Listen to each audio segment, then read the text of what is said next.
Mudah-mudahan malam hari ini Allah memberkahi, melimpahkan rahmat dan karunia-Nya kepada kita semua. Amin ya rabbal. Wa qala Allah Ta'ala, Allah berkata dalam surat Al-Baqarah, wa idza qila lahum ittabi'u ma anzalallahu qalu bal nattabi'u ma alfayna alaihi aba'ana. Sadaqallah. Itu koma sebenarnya, masih ada panjangnya. Kata Allah, wa idza qila lahum ittabi'u ma anzalallahu qalu bal nattabi'u ma alfayna alaihi aba'ana awalau kana aba'uhum la ya'qiluna syai'a wa la yahtadun. Bapak Ibu sekalian yang berbahagia, kata Allah, dan apabila dikatakan kepada mereka, ikutilah apa yang telah diturunkan oleh Allah kepadamu. Mereka menjawab, tidak. Tetapi kami hanya mengikuti apa-apa yang pernah diperbuat oleh nenek moyang kami. Itu jawabannya orang-orang. Orang-orang siapa nih di sini yang berbicara? Yang di sini yang berbicara adalah orang-orang kafir. Kafir Quraisy. Ketika ayat ini berbicara, ketika Allah menyampaikan persoalan tersebut, Allah menginginkan umat-umat itu mengikuti apa yang telah Allah turunkan kepada baginda Nabi Muhammad sallallahu alaihi wasallam. Wa qala Nabi sallallahu alaihi wasallam, arba'un fi ummati min amril jahiliyah, kata Nabi. Ada 4 karakter yang mereka mengikuti urusan-urusan jahiliyah pada masanya.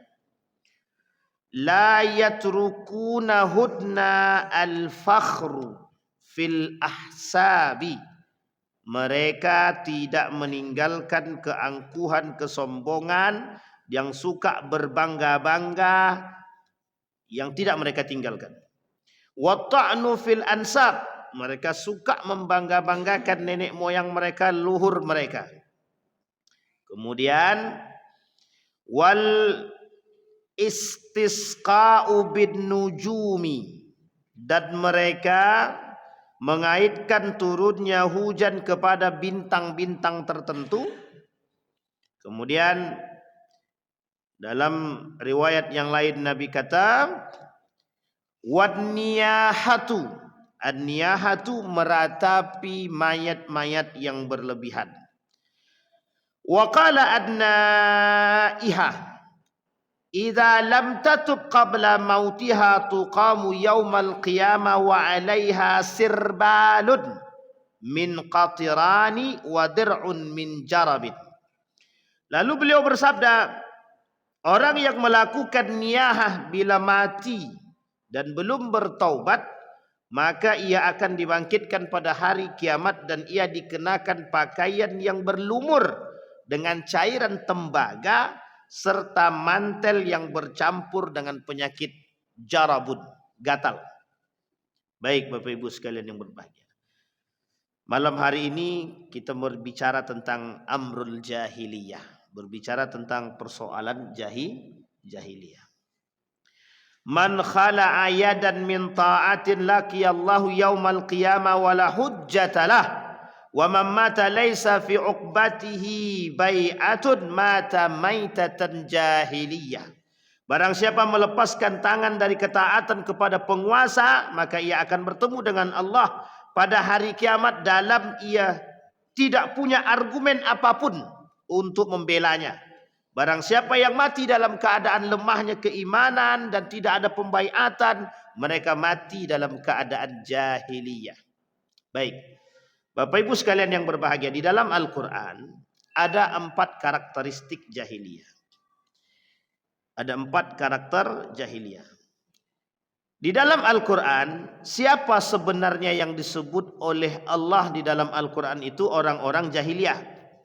Yang disebutkan orang-orang jahiliyah di situ, kata Ibnul Qayyim Al-Jauziyah, dan begitu juga kata Ibnu Taimiyah, dan begitu juga pada pandangan para ulama, orang-orang yang disebut sebagai jahiliyah adalah orang-orang yang memang mereka nenek moyang tidak bertemu dengan Islam, yang hidup semasa sebelum datangnya Islam. Kemudian berkata lagi para ulama, seseorang itu tumbuh dari agama bapak nenek moyang mereka atau agama turunan mereka atau tuan mereka. Daripada budak punya tuan, tuannya punya agama, maka orang-orang seperti ini dikategorikan jahiliyah. Atau agama masyarakat yang ada di negerinya. Sebagaimana seorang bocah itu tumbuh dari agama kedua orang tuanya. Kalau kita rujuk sekarang di Indonesia nih, ada namanya, dia tidak agama sebenarnya, tapi ada namanya ritual penghayatan. Dulu pernah ada tuntutan oleh mereka kepada pemerintah, mengapa agama itu yang dituliskan di dalam kolom agama adalah agama impor semua. Tahu bahasanya agama impor tuh Pak? Islam impor, Kristen impor, Buddha impor, Hindu impor. Itu bagi mereka itu agama impor. Tapi ada agama nenek moyang yang bertahan dari dulu sampai sekarang kata mereka. Kenapa tidak masuk dalam label agama? Label agama. Namanya agama penghayatan. Apa namanya Bapak Ibu? Penghayatan. Kalau berbicara tentang penghayatan ini sebenarnya bukan agama, tapi pemahaman, kalau bahasa lainnya itu doktrin pemahaman yang diturunkan oleh turun temurun dari generasi ke generasi, lebih tepatnya oleh nenek moyang dahulu. Kalau Bapak Ibu ke Jawa, ada namanya orang-orang Kejawen.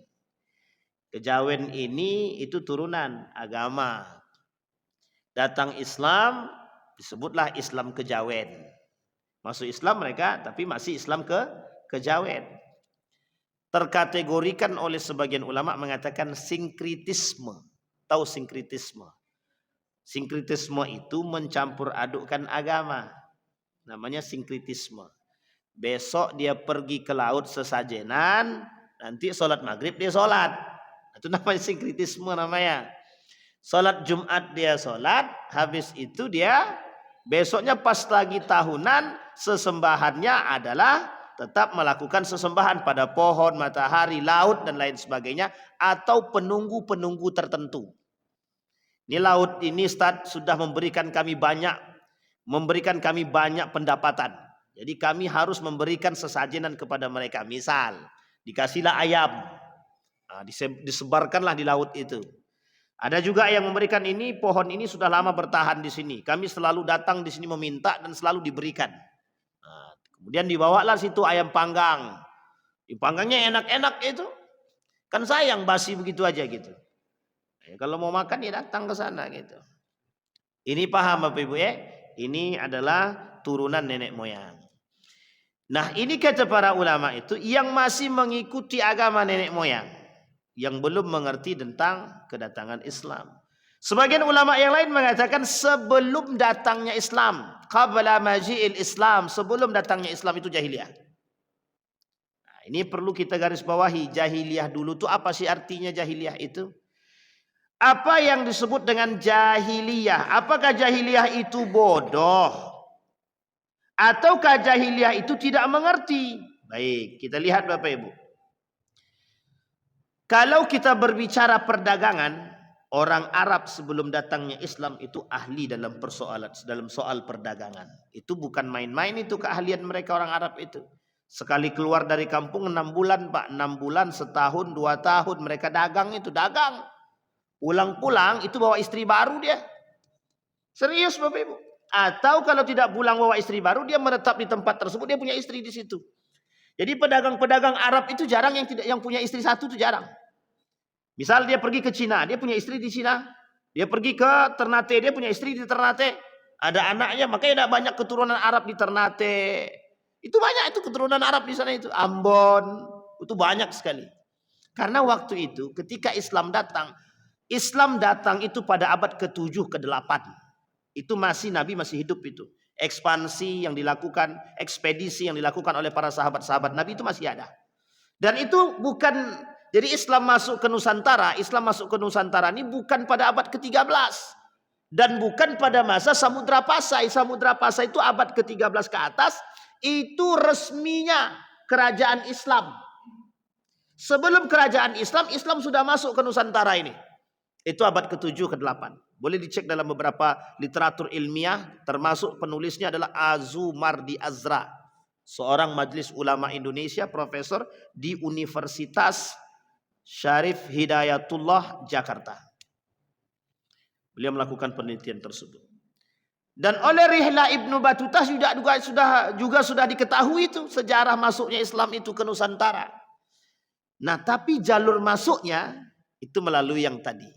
Jadi dalam teori masuknya Islam ke Nusantara ini, pertama perdagangan, yang kedua pernikahan. Ini penting yang kedua nih Pak. Jadi jangan pernah ditinggalkan. Yang kedua ini penting. Yang ketiga itulah baru namanya jalur masuknya Islam itu komunikasi serta melalui jalur surat menyurat. Jadi kerajaan Islam mensurati kerajaan-kerajaan itu untuk bisa masuk ke dalam Islam. Tapi yang paling penting, poin yang kedua tadi. Islam masuk ke Nusantara, sudah ada di Nusantara ini, lalu jalurnya orang-orang Arab itu memang. Tidak bisa dipungkiri. Kalau ada orang bilang Islam itu datang melalui jalur orang Arab, ya memang benar. Karena memang waktu itu yang berdagang orang Arab. Melalui laut Cina Selatan. Dan beberapa laut yang lain. Dari Persia muncul tuh perdagangannya begitu. Nikahlah Pak. Ketika menikah, perempuan ini mengikuti, akhirnya masuk Islam, kemudian terjadilah penyebaran syiar-syiar Islam. Nah, ini poin pertama. Yang kedua, baru jalur perdagangan. Jalur perdagangan itu tetap terlakukan, dan itu sudah ada dari dahulu. Makanya di Ternate itu termasuk jalur pertama Islam masuk ke Nusantara, bukan di Aceh. Aceh itu kemudian. Pada abad ke-13 terbentuklah kemudian yang disebut dengan Kerajaan Samudra Pasai. Kerajaan Samudra Pasai itu Islam secara resmi diterima dan berbentuk kerajaan. Tapi Islam sudah masuk pada abad ke ekspedisi itu. Maka sekarang ditemukan tuh di Barus. Ada ekspedisi para ulama tabi'in di Barus. Bukan sahabat Nabi tapi di tabi'in. Di Barus itu. Ada yang mengatakan tabi'in, ada yang mengatakan tabi'in. Kalau sahabat Nabi tidak. Nah, ini penting untuk dipahami. Nah, posisi ini Bapak Ibu, ketika Islam itu datang, kondisi Indonesia, Nusantara ini, itu belum ada Indonesianya. Nusantara. Nusantara itu dalam aksara Melayu disebut dengan Jawi. Tahu Ibu Jawi? Jawi ini bukan kobau, bukan sapi. Aksara Melayu namanya Jawi. Jawi itu aksara Melayu, Melayu artinya. Nah kita nih Jawi semua, bukan kobau kita nih. Jawi, Melayu pada masa itu. Dan itu dikenal aksara Nusantara. Indonesia belum ada. Maka ekspedisinya dulu ke Nusantara. Nah apa yang dilihat oleh dunia di Nusantara ini? Dua, kekuatan Hindu-Buddha. Kekuatan Hindu-Buddha. Yang kekuatan Hindu-Buddha ini mencakup ranah budaya. Apa yang dilakukan? Penyembahan dan lain sebagainya, baik patung dan lain sebagainya, itu menjadi persoalan. Binatang yang suci ada, matahari suci, pohon suci, laut suci dan lain sebagainya. Pada saat itu belum mengerti akan agama yang disebut dengan Islam. Tidak ada WA, tidak ada TV, tidak ada radio. Untuk mengenal sesuatu melalui risalah, tulisan. Inilah yang kemudian diberikan untuk disebarkan.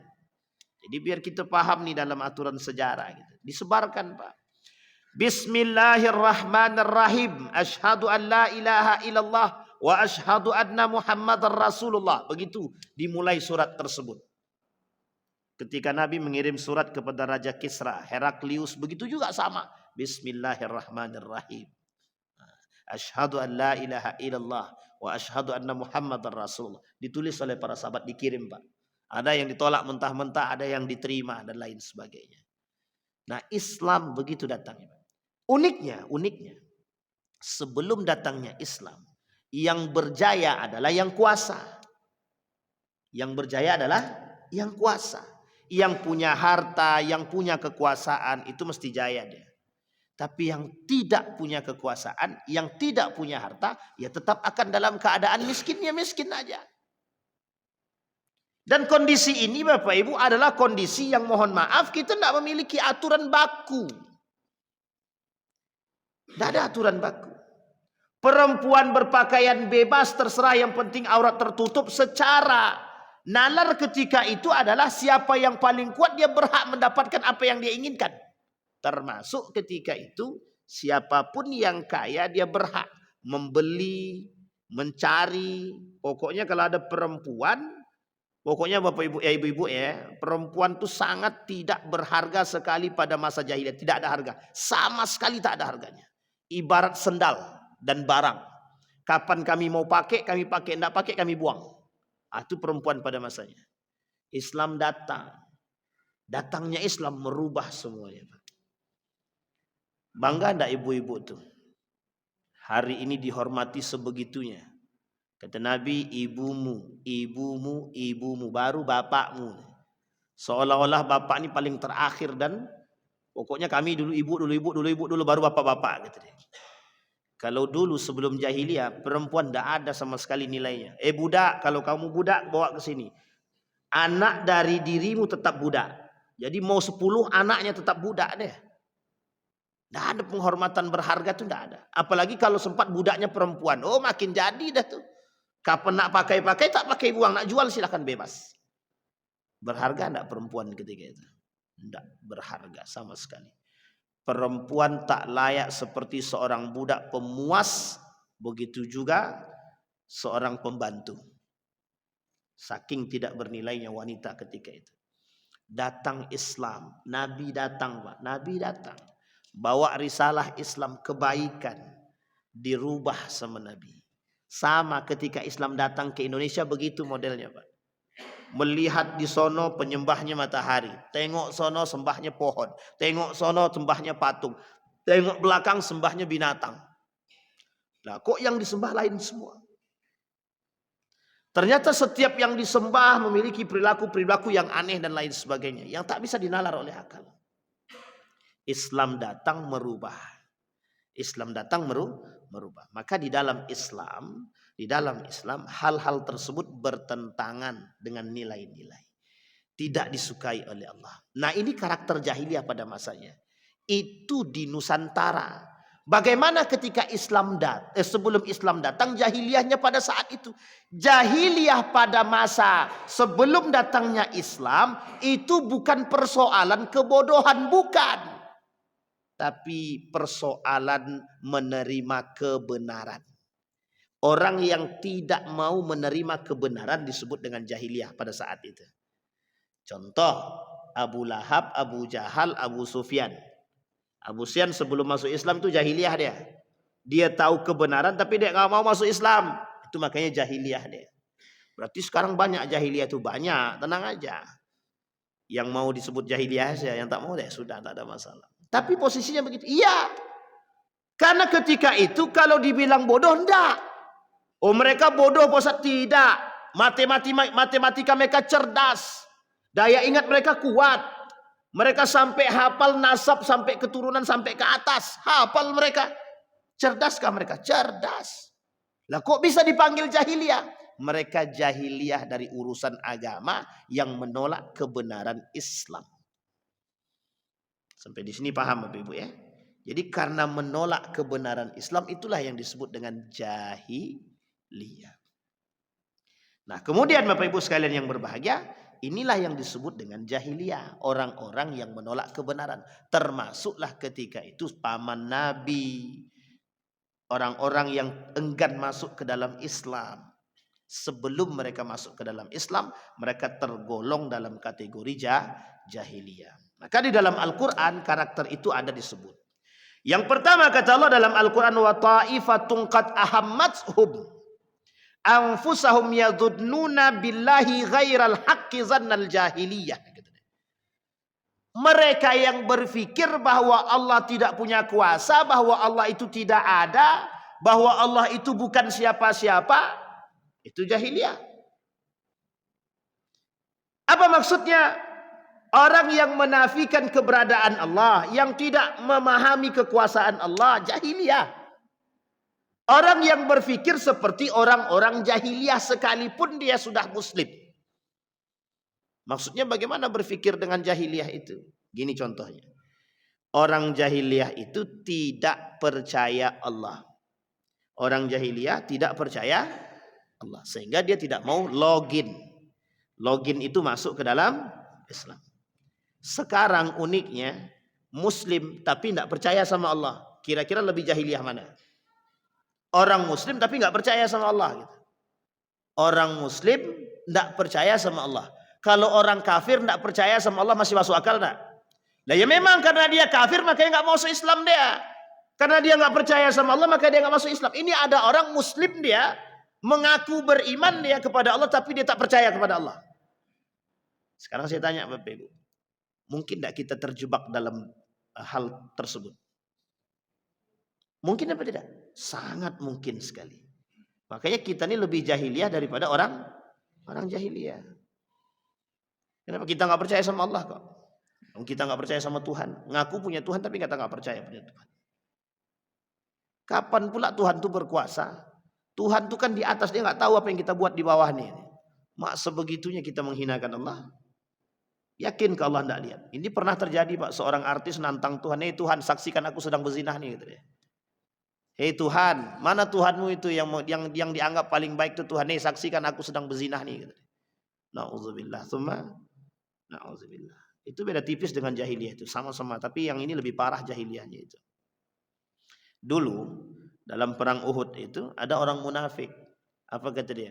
Mana janji Tuhanmu? Mana janji Allah yang akan memberikan kemenangan kepada kita dalam perang Uhud? Gitu. Pertama menang, kedua kan kalah itu. Nah kalahnya itu gara-gara orang munafik itu memang. Orang munafik ini tengok harta, dia cinta terhadap harta. Tengok harta rampasan berlimpah di situ. Nabi bilang jangan turun, kata Nabi. Karena orang munafik ini menghasut. Kalau kita tak turun, kita tak dapat tuh harta rampasan. Nanti diambil orang. Turun semua pemanah-pemanah dari Jabal Rumat itu turun ke bawah. Jadi ada namanya Jabal Rumat di depan Jabal Uhud itu. Di situ para pemanah turun semua itu. Akhirnya terjadi apa? Kalah kan? Nah, ketika kalah apa kata kaum munafik ini? Sampai Nabi itu berdarah-darah itu. Apa kata kaum munafik? Mana janji Allah yang katanya memberikan kemenangan kepada kita? Katanya. Allah ini tidak adil. Nah, disinilah mereka katakan Tuhan tidak adil, Tuhan itu tidak benar dan lain sebagainya. Itu hasutan kaum munafik.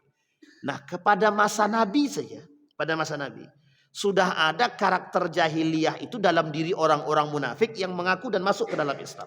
Tapi uniknya ketika itu mereka memang masuk Islam itu terpaksa. Kenapa saya katakan terpaksa? Karena semua orang sudah masuk Islam, dia aja yang belum. Jadi kalau dia tidak masuk Islam, dia tak akan bisa mendapatkan jabatan. Bagaimana caranya harus masuk ke dalam Islam? Dan bagaimana caranya merobohkan Islam ketika sudah masuk di dalam Islam? Coba saking jahiliyahnya dia. Dia ingin merusak Islam lewat Islam itu sendiri. Dia masuk ke dalam Islam tapi dia merobohkan nilai-nilai keislaman itu. Nah, ini jahiliyahnya begitu. Jadi perubahan karakter jahiliyah itu pertama ketika yang sebelumnya sebelum datangnya Islam, yang kemudian kedua sudah Islam. Nah, perubahannya adalah model dan masa. Sebelum Islam datang dan sesudah Islam datang. Yang dulu merusak Islam adalah lawan yang jelas dari kafir Quraisy. Tapi sekarang yang merusak Islam adalah umat Muslim itu sendiri. Umat Islam itu sendiri. Makanya perlu kita mengetahui itu. Dzannal jahiliyah. Maka Bapak Ibu, jangan sampai kita sama dengan orang-orang yang tak beriman. Jadi gini, tingkatan itu ada 3. Ada Muslim, ada mukmin, ada muhsin. Orang mukmin mesti Muslim. Orang Muslim belum tentu mukmin. Orang Muslim itu belum tentu beriman. Orang Muslim belum tentu beriman.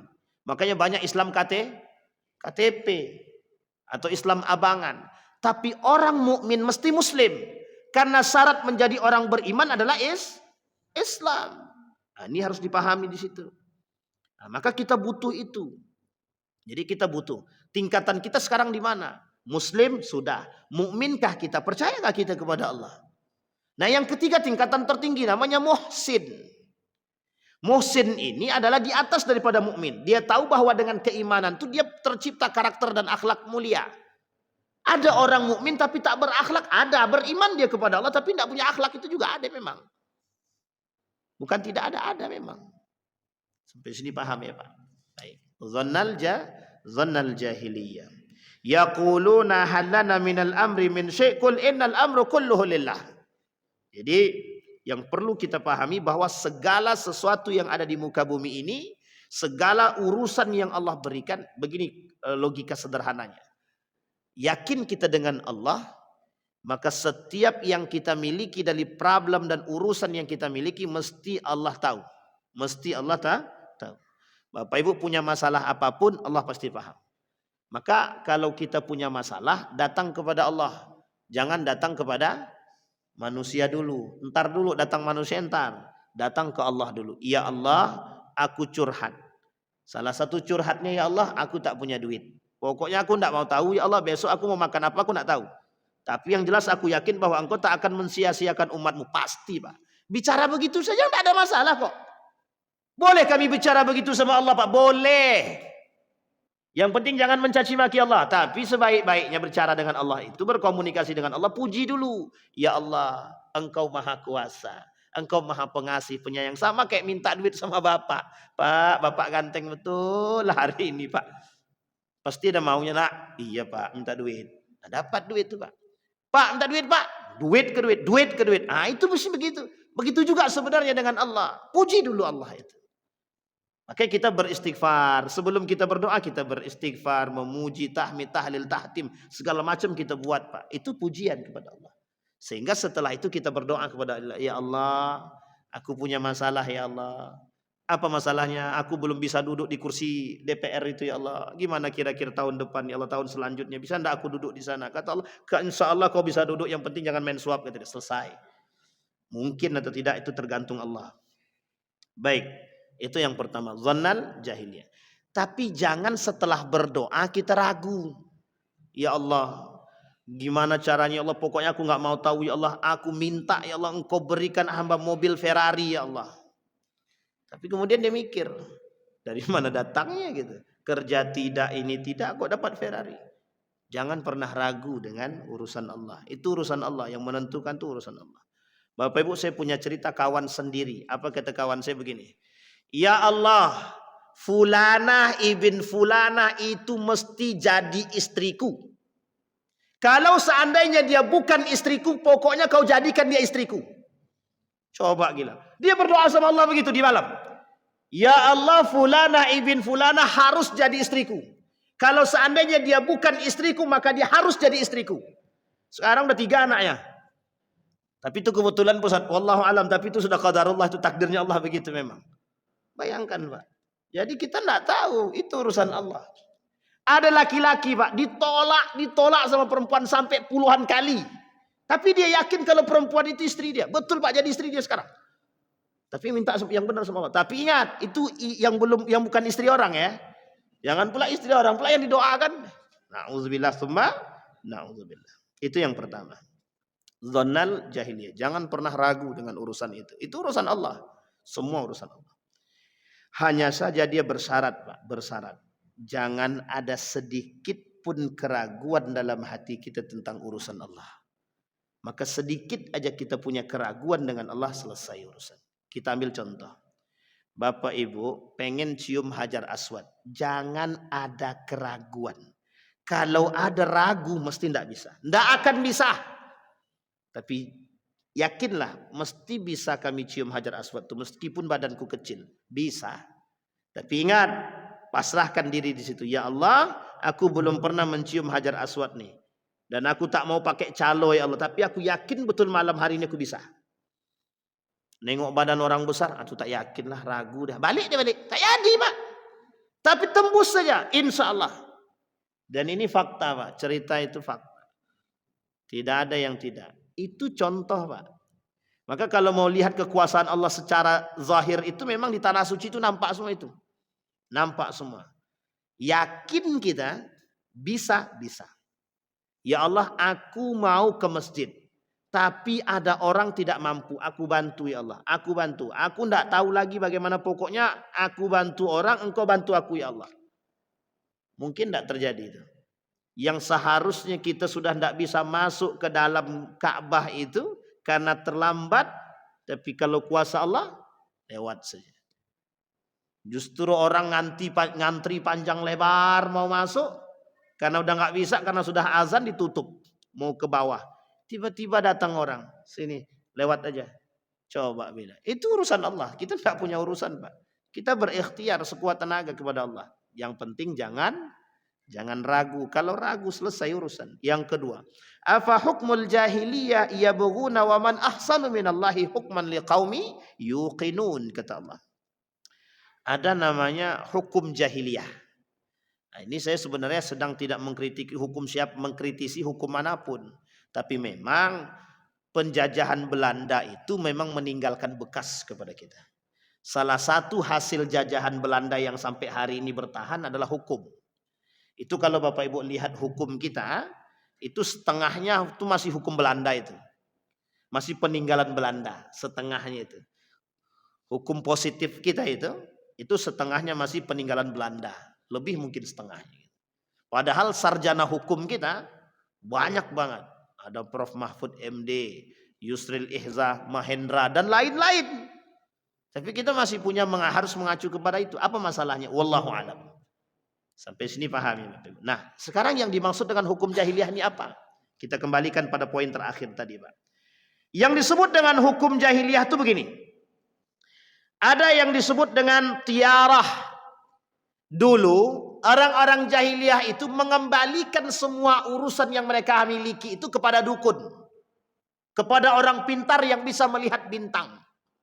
Paham maksudnya itu? Pengamat. Tapi bukan pengamat politik. Pengamat bintang. Oh, bintang di atas itu jumlahnya 3. Berarti tandanya besok yang mati banyak. Misal saja. Oh, burung yang terbang itu kok arahnya ke kanan, tidak ke kiri. Nah, berarti bisa jadi ada kecelakaan besok. Ini namanya tiarah namanya. Tiarah. Percaya pada hal-hal yang sifatnya mitos. Ini banyak diminati oleh anak muda kita zaman sekarang. Apa bintangmu? Apa namanya, Bang? Tuh, zodiak Anda apa? Oh, kalau Capricorn tandanya orangnya kurang beruntung ini. Udah kayak Tuhan baru kan? Itu Tuhan itu. Capricorn. Apa lagi, Bang? Sagittarius. Alamak, banyaknya. Gemini. Ya, tenang Pak. Tenang. Hafal bapak-bapak zaman dulu kan? Ini dulu-dulu Pak. Yang lahirnya bulan Desember, Januari itu mesti Capricorn tuh. Nanti dilihatin tuh Pak, apa Capricorn itu? Capricorn itu kemungkinan orangnya begini. Kebetulan ada yang sama. Maka dijadikanlah landasan, oh setiap orang yang lahir begitu tanggal sekian. Orangnya begini, ini mesti orang yang lahir, orang yang bintangnya Gemini itu mesti orangnya perampok tuh. Atau orang yang Sagittarius, oh itu mesti orangnya suka cerai itu. Itu Pak, itu sebenarnya mitos. Mitos saja itu Pak. Tapi karena ada yang membawa dan seolah-olah ilmiah kita percaya. Karena zaman dulu begitu, mengembalikan satu persoalan itu padahal begitu. Kita ambil contoh. Anak saya mau nikah. Pokoknya anakku nikah jangan di tanggal sekian dan jangan di bulan sekian dan jangan di hari ini. Nah, itu dia. Ini kalau dia pakai apa nama di Jawa itu hari-hari itu? Wegi. Kliwon, kelepon, kliwon apa lagi? Kelepon itu makanan ya kalau nggak salah. Pokoknya itulah Pak, pokoknya itu. Wage, nah, dan itulah pokoknya. Bapak Ibu sekalian yang berbahagia, semua yang Allah berikan itu baik. Termasuk tanggal 13. Yang dianggap sial itu. Jangan, ini tanggal-tanggal sial. Yang kayak gini ini bulan-bulan sial, jangan. Masalahnya apa gitu? Kebetulan pada bulan itu, tanggal itu banyak yang kecelakaan. Sehingga ketika ada yang kecelakaan di bulan tersebut dan banyak yang mati, itu menjadi sorotan ke depan, per tahun-tahun itu akan diingat terus itu. Jangan nak dulu pernah terjadi, tanggal sekian banyak yang nikah, banyak yang mati. Karena kebetulan memang banyak yang mati. Tahun selanjutnya nggak ada yang mati, tapi yang jadi sorotan yang mati. Sampai sini paham ya Pak Ibu ya? Dan ada dukunnya itu. Ada pengamat-pengamat tertentu dia dikembalikan di situ. Maka kata Nabi dalam hadisnya itu begini. Mereka tidak meninggalkan perbuatan jahiliyah itu yang susah mereka tinggalkan. Apa yang susah mereka tinggalkan? Tersebut yang tadi. Tiarah tadi. Sangat susah mereka tinggalkan itu. Sangat-sangat sulit. Bahkan mohon maaf orang tua kita zaman dulu. Ini saya termasuk orang yang korban daripada masa jahiliyah juga. Saya ini termasuk. Jadi Ridwan, kau kalau asal kecelakaan, asal ada masalah harus mandi jeruk. Wajib tuh. Pokoknya wajib mandi limau. Kalau tak mandi limau berarti masalah tuh. Jadi seolah-olah yang ditabrak orang kena setan gitu. Pokoknya yang rumah tangganya rusak setan. Ya memang setan semua itu. Kok bisa rusak itu? Nah masalahnya dimandikan dengan limau itu Pak. Kalau tak mandi dengan limau tak berkah. Ini masalahnya di sini nih. Sehingga dalam hati saya melawan susah tak melawan ini orang. Kalau kita lawan dia orang tua. Kalau tidak kita lawan ini bertentangan. Nah, bagaimana garis tengahnya itu? Saya berdoa kepada Allah. Ya Allah, kan jeruk itu harum. Jadi kalau saya mandi, jeruk itu mandi harum. Akhirnya saya mandi, niat saya itu Pak, mandi dengan yang wangi-wangi. Coba bayangkan tuh Pak. Itu gara-gara tangan patah. Disuruh mandi jeruk itu Pak. Coba. Dan itu mohon maaf Pak, mohon maaf. Ini banyak sekali. Dan itu mohon maaf ya. Orang zaman dulu terkhusus yang di kampung-kampung itu sering datang ke orang pintar. Dan orang pintar lihat, oh tengok telapak tanganmu. Ah ini bersatu ini. Ah kalau bersatu ini cepat mati nih kata dia. Coba bayangkan. Ada lagi yang jempol sama telunjuknya. Yang laki-laki tengok kaki dia. Nah, kalau jari telunjuknya lebih tinggi daripada jempol kakinya, berarti yang mati duluan bapaknya. Saya bilang astagfirullahaladzim. Nah, ini manusia sekarang begitu. Dikembalikan pada proses seperti ini. Ini yang kita khawatirkan Pak. Dan itu mohon maaf. Sebenarnya itu dulu. Tapi sekarang lebih ngetren lagi. Lebih canggih lagi. Tak ada bedanya Pak sekarang itu dengan yang sebelumnya. Hanya saja bedanya teknologi itu saja. Kalau dulu orang memperkirakan. Kalau hari ini tidak. Teknologi. Nah, ini poin penting untuk kita. Dan itu membuat kita terjebak dalam kesyirikan. Yang menjadikan kita tidak diterima oleh Allah amal ibadah kita. Kalau masih ada yang percaya dengan hal-hal demikian. Nah, ini hati-hati betul itu. Hati-hati. Jangan kau potong kuku di maghrib-maghrib lagi. Atau karena potong kuku maghrib-maghrib. Atau di depan potong kuku maghrib-maghrib depan pintu. Pamali. Susah dapat jodoh, bisa tangan luka. Kalau zaman dulu memang bisa tangan luka karena tak ada lampu. Apalagi maghrib, maghrib itu masuk mendekat waktu dan mulai gelap. Nah kalau motong kuku di situ, kalau tak nampak, ya kulit yang terpotong. Tapi kalau susah dapat jodoh, memang dasarnya orang yang susah dapat jodoh. Ya gimana? Sampai sini paham Pak? Ingat Pak, jodoh itu urusan. Ya tetap urusan Allah tapi ikhtiar tetap harus jalan. Aku tunggu aja di rumah siapa tahu nanti ada laki-laki datang. Mungkin. Tapi kan kita nggak tahu. Tapi ikhtiar penting. Sampai di sini paham ya Bapak Ibu. Kita masuk sampai ke nomor 2. Insyaallah jika Allah pertemukan kita kembali, kita sampaikan pada nomor yang ketiga dan keempat. Dan kita sampaikan 4 poin terakhir kata Nabi yang menjadi yang selalu dipegang oleh manusia-manusia terdahulu, karakter jahiliyah, dan sampai hari ini masih terbukti manusia melakukan hal-hal tersebut. Mudah-mudahan ada manfaat bagi kita semua. Fa'tabiru ya ulil absar la'allakum tuflihun. Assalamualaikum warahmatullahi wabarakatuh.